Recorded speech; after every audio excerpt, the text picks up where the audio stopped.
こんにちは、講師です。今回は甘酒についてお話ししていこうと思います。ひな祭りや正月に甘酒を飲まれたことがある人はいると思いますが、それ以外の機会で日常的に飲んでいる人は少ない気がします。甘酒は含まれる栄養素の多さから別名飲む点滴とも言われていて、様々な健康効果があります。米麹由来の甘酒と酒粕由来の甘酒があるのですが、今回は米麹由来の甘酒を作ってみました。その時の映像をご覧ください。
はい、いかがでしたでしょうか。甘酒ね、とっても美味しくいただくことができました。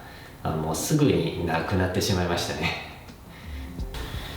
米麹由来の甘酒はアルコール 0% で砂糖を使用しないのに対して、酒粕由来の甘酒は微量のアルコール成分が含まれており、砂糖を加えて作ります。酒粕には約 8% のアルコールが含まれており、加熱によってある程度アルコールは飛びますが、それでもアルコールが苦手な人は注意が必要です。市販の酒粕甘酒はアルコールが 1% 未満になっているそうです。飲む点滴と呼ばれるのは米麹由来の甘酒になります。すっきりとした自然な甘みなので、こっちの方が飲みやすいです。米麹甘酒と酒粕甘酒と共通のメリットなのですが、どちらもビタミン B1、B2、B6、ナイアシン、パントテン酸などが多く含まれており、新陳代謝を促す効果があります。それから必須アミノ酸の全9種類全てを含有しています。ミネラルは特筆するほどではないですが、カルシウムやマグネシウム、鉄、銅などがどちらにも含まれています。その他にレジスタントプロテインによる免疫力を高める効果、整腸作用、悪玉コレステロールの低減効果、麹酸によるシミやそばかすの原因となるメラニンを生成する酵素チロシナーゼを抑える効果、抗炎症作用、抗酸化作用、抗糖化作用、以上が米麹甘酒と酒粕甘酒に共通する特徴です。次に両者それぞれのメリットデメリットについてなのですが、米麹甘酒のメリットはブドウ糖が豊富でエネルギーチャージや疲労回復効果があること、ノンアルコールであること、酒粕甘酒には含まれていないビタミン E やビオチンなどのビタミン類やマンガンやモリブデンなどのミネラルが含まれていること、GABA によるストレスの軽減効果やリラックス効果と血圧を下げる効果があること、エルゴチオネインが含まれており、神経変性疾患、アルツハイマー病やパーキンソン病、うつ病、紫外線による肌老化、シワやシミ、白内障、同化ストレスの抑制などがあること。ちなみにエルゴチオネインの抗酸化力はビタミン E の約7000倍もあるそうです。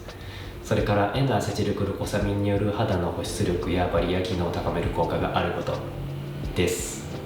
で、デメリットは一つだと思います。糖分が多いので摂りすぎには注意が必要だということです。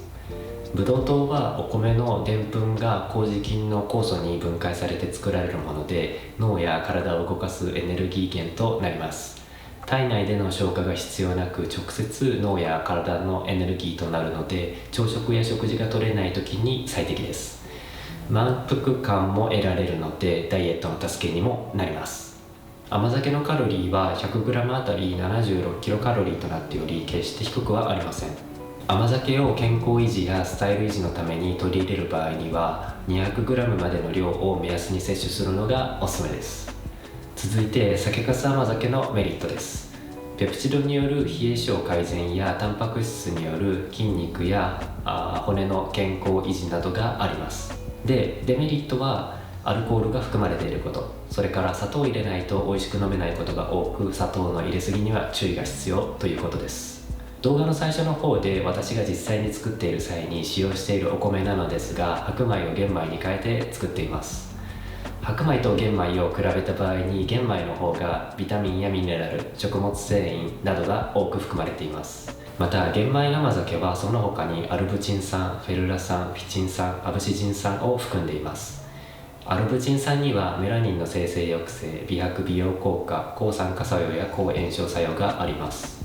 フェルラ酸には強い抗酸化・抗菌作用があり、体の免疫機能を整える働きや活性酸素を取り除く働きがあります。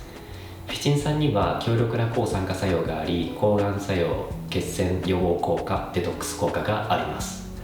アブシジン酸は発芽抑制因子として含まれています。フィチン酸、アブシジン酸に関してはデメリットも存在しています。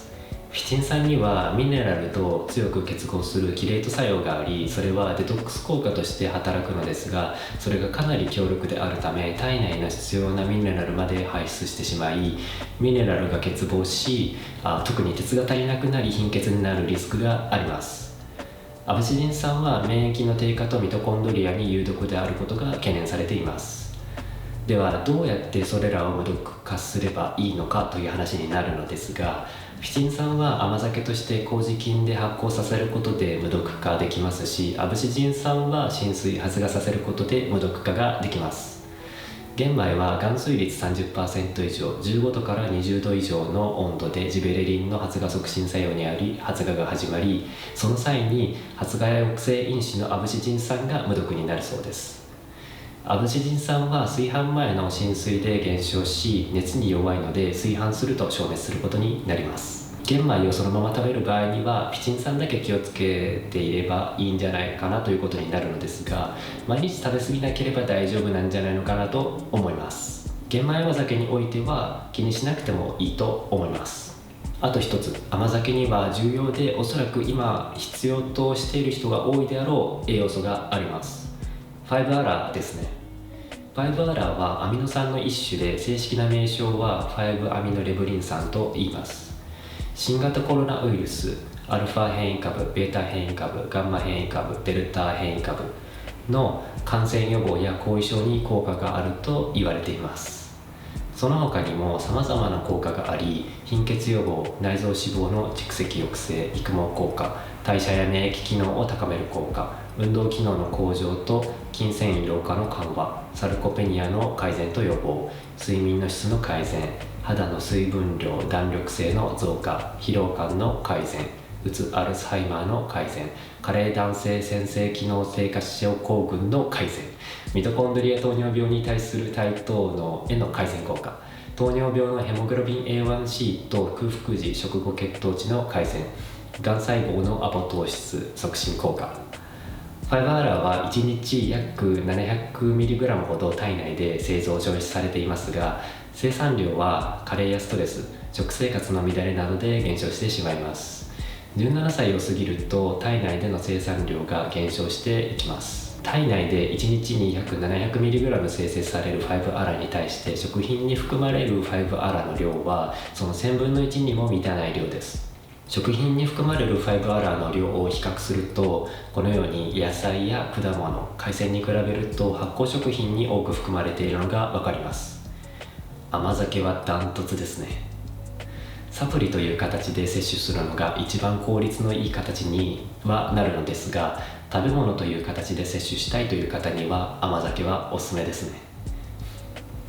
最後に作る際の温度管理についてお話しします。甘酒に適した温度は55度から60度と言われており、70度以上で酵素が失活してしまいます。失活後は温度を下げても酵素の活動は再開しないので注意が必要です。甘酒が甘くならなかった場合、発酵温度が高くなりすぎてしまい、酵素が失活してしまった可能性があります。甘酒を再加熱するときは私の場合60度くらいまでで火を止めるようにしています。このような非接触タイプの温度計があると便利なのでおすすめです。ちなみになのですが、一般的に市販されている甘酒は加熱処理されているものが多く、酵素の働きがなくなっており、甘酒本来の栄養素は摂取できない形になってしまっています。生甘酒という加熱殺菌処理をしていない甘酒があるのですが、 500ml で600円とか800円あたりの値段になっています。皆さんのライフスタイルに合わせて自家製普通の甘酒、生甘酒を選ばれると良いと思います。温度管理の話に戻るのですが、温度が50度以下になると乳酸菌、雑菌、腐敗菌の繁殖しやすい温度になってきます。乳酸菌が繁殖した場合、酸っぱい甘酒になります。保存は冷蔵庫で1週間程度、冷凍保存の場合2ヶ月程度保存が可能です。今回は甘酒についてお話ししてみましたが、いかがでしたでしょうか。感想、意見、質問などがございましたらコメントをください。それからいいねボタンとチャンネル登録もよろしくお願いします。では。